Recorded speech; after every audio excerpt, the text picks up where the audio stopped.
Hi hello welcome to Sudhi's kitchen. இன்றைக்கி நம்ம பார்க்க போகிறது ஒரு சூப்பரான ஹல்வா தாங்க. கருப்பட்டி வச்சு எப்படி திருநெல்வேலி ஹல்வா பண்ணலாம் அப்படிங்கிறத பார்க்கலாம். ரொம்ப சிம்பிளான ப்ராசஸ் தான். இதுக்கு நான் 1 கப்பு கோதுமை மாவு எடுத்திருக்கேன்.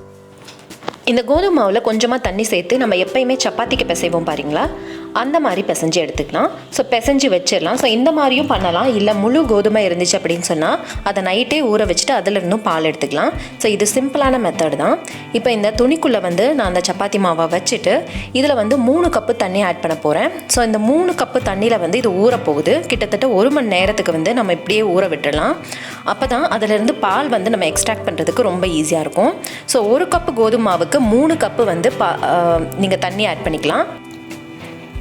இந்த துணிக்குள்ளே ஏன் கட்டி வைக்கிறேன் அப்படின்னா, இந்த துணிக்குள்ளே நீங்கள் கட்டி வச்சிங்க அப்படின்னா இதை நீங்கள் சக்கையை மட்டும் அப்படியே வெளியில் எடுத்து போட்டுடலாம். இது கிட்டத்தட்ட 1 மணி நேரத்துக்கு ஊறும்போது அதுலேருந்து ஈஸியாக நம்ம பால் எக்ஸ்ட்ராக்ட் பண்ணி எடுத்துடலாம். சக்கை மட்டும் அந்த துணிக்குள்ளேயே இருக்கும். அந்த துணிக்குள்ளே இருக்கிற சக்கையை நம்ம அப்படியே தூக்கி வெளியில் போட்டுடலாம். ஸோ ஈஸியான மெத்தட் தான். இல்லை அப்படின்னா நீங்கள் கோதுமை எடுத்து பண்ணுறீங்க அப்படின்னா நீங்கள் எப்பயும் போல் மிக்சியில் அரைச்சிட்டு பாலை எக்ஸ்ட்ராக்ட் பண்ணி ஃபில்டர் பண்ணி எடுத்துக்கலாம். ஸோ இப்போ பாருங்கள், நான் அப்படியே ஸ்குவீஸ் பண்ணிட்டேன். இதை எதுவுமே பண்ணல. சக்கையை மட்டும் அந்த துணிக்குள்ளேயே இருக்கும், எடுத்து வெளியில் போட்டுருவேன். ரொம்ப ஈஸியான ப்ராசஸ்ஸு. இந்த மாதிரி பண்ணி பாருங்கள். ஸோ இந்த மாதிரி நம்ம பால் எடுத்து வச்சாச்சு. இப்போ நான் என்ன பண்ண போகிறேன் அப்படின்னா, இந்த பாலை டிஸ்டர்ப் பண்ணாமல் ஒரு இடத்துல கிட்டத்தட்ட 2 to 3 மணி நேரத்துக்கு அப்படியே வச்சிடுறோம். அப்போ என்ன ஆகும் அப்படின்னா, பால் மட்டும் கீழே நல்லா தங்கிடும். அதில் இருக்கிற மேலே தேவையில்லாத தண்ணியை நம்ம வெளியில் எடுத்து ஊற்றிடலாம். ஸோ இந்த மேலே இருக்கிற தெளிஞ்ச தண்ணியை நம்ம ட்ரைன் பண்ணி எடுத்துட்டு கீழே இருக்கிற பால் மட்டும்தான் நம்ம அல்வாவுக்கு தேவைப்பட போகுது. ஸோ இப்படியே எடுத்து நீங்கள் ஊற்றிடலாம். இப்போ எடுத்து ஊற்றிட்டு அடியில் இருக்கிற அந்த பால் மட்டும் நம்ம எடுத்து அல்வாவுக்கு யூஸ் பண்ண போகிறோம்.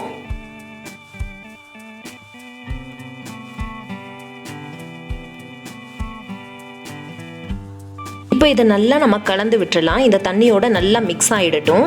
அப்போ தான் நமக்கு கட்டி கட்டியாக திரளாமல், நம்ம கருப்பட்டியில் ஊற்றும் போது கட்டி கட்டியாக திரளாமல் இருக்கும். ஸோ இந்த மாதிரி நல்லா மிக்ஸ் பண்ணி விட்டுருங்க. விட்டுட்டு நம்ம 3/4 கப்பு கருப்பட்டி எடுத்துக்கிறோம். ஸோ 1 கப்பு கோதுமை மாவுக்கு 3/4 கப்பு கருப்பட்டி கரெக்டாக இருக்கும். 3/4 கப் கருப்பட்டி எடுத்துட்டு அதை நல்லா தண்ணியில் கரைய வச்சுட்டு அதை ஃபில்டர் பண்ணி எடுத்துக்கோங்க. ஸோ கருப்பட்டியில் நிறைய கசடு இருக்கும். அது எல்லாத்தையுமே நீங்கள் ஃபில்டர் பண்ணி எடுத்துக்கோங்க. இது நிறைய தண்ணி ஊற்றிடாதீங்க. ஃபஸ்ட்டே நிறைய தண்ணி ஊற்றிட்டீங்க அப்படின்னா பால் போட்டு கிண்டும் போது ரொம்ப நேரம் எடுக்கும். ஸோ அளவாக தண்ணி ஊற்றிக்கோங்க. நான் கிட்டத்தட்ட கரெக்டாக ஒரு கப்பு தான் ஊற்றிருக்கேன். இதை நல்லா கரைய விட்டுட்டு ட்ரைன் பண்ணி எடுத்துடலாம், ஃபில்டர் பண்ணி எடுத்துடலாம். எடுத்ததுக்கப்புறம் பாருங்கள், அதுக்கப்புறமா நம்ம பால் ஆட் பண்ண போகிறோம். பாருங்கள், நான் ஃபில்டர் பண்ணி எடுத்தாச்சு. இப்போது நம்ம கரைச்சி வச்சுருக்கிற, நல்லா கலக்கி வச்சுருக்கிற பாலை நம்ம இதில் சேர்த்துடலாம்.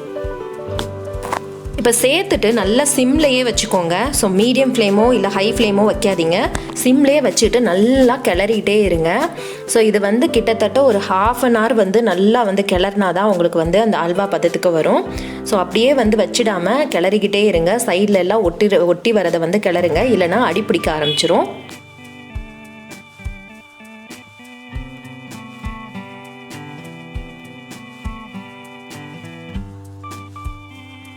இப்போ பார்த்தீங்க அப்படின்னா கொஞ்சம் கொஞ்சமாக கட்டியாக ஆரம்பிக்குது.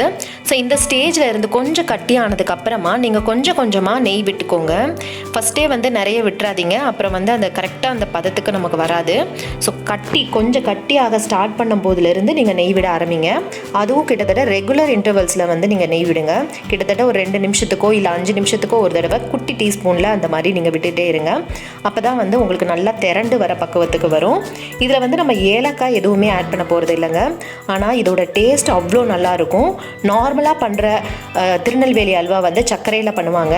அதை விட இந்த கருப்பட்டி அல்வா அவ்வளோ தித்திப்பாக, அவ்வளோ சுவையாக இருக்கும். நீங்களும் செஞ்சு பாருங்கள். செஞ்சு பார்த்துட்டு எனக்கு எப்படி இருந்துச்சுன்னு கமெண்ட் செக்ஷனில் கமெண்ட் போஸ்ட் பண்ணுங்கள்.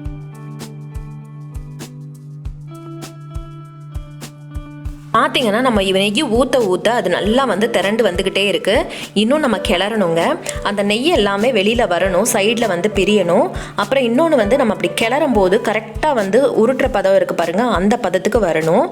அப்போது வந்தால் மட்டும்தான் அது ஹல்வா ரெடி ஆகிடுச்சின்னு அர்த்தம். ஸோ நம்ம ஃபஸ்ட்டு நெய் ஊற்றும் போதே கொஞ்சம் ஒட்டாமல் வரும். ஸோ அந்த பதத்துலேயே நீங்கள் ஆஃப் பண்ணிடாதீங்க. பாருங்கள், இப்போ வந்து ஒட்ட ஆரம்பிக்குது. மறுபடியும் கொஞ்சம் கொஞ்சமாக நெய் விட்டுக்கலாம். இதில் வந்து வறுத்த முந்திரி மட்டும் சேர்த்துக்கோங்க, வேறு எதுவும் தேவையே கிடையாது. ஏலக்காய் சேர்த்திங்கன்னா நல்லா தான் இருக்கும். பட் இந்த கருப்பட்டி இருக்கிறதுனால அந்த சுக்கு ஃப்ளேவர் ஏற்கனவே இருக்கும். அதனால் நீங்கள் ஏலக்காய் சேர்க்கலனாலும் பரவாயில்லை, ரொம்ப நல்லாயிருக்கும்.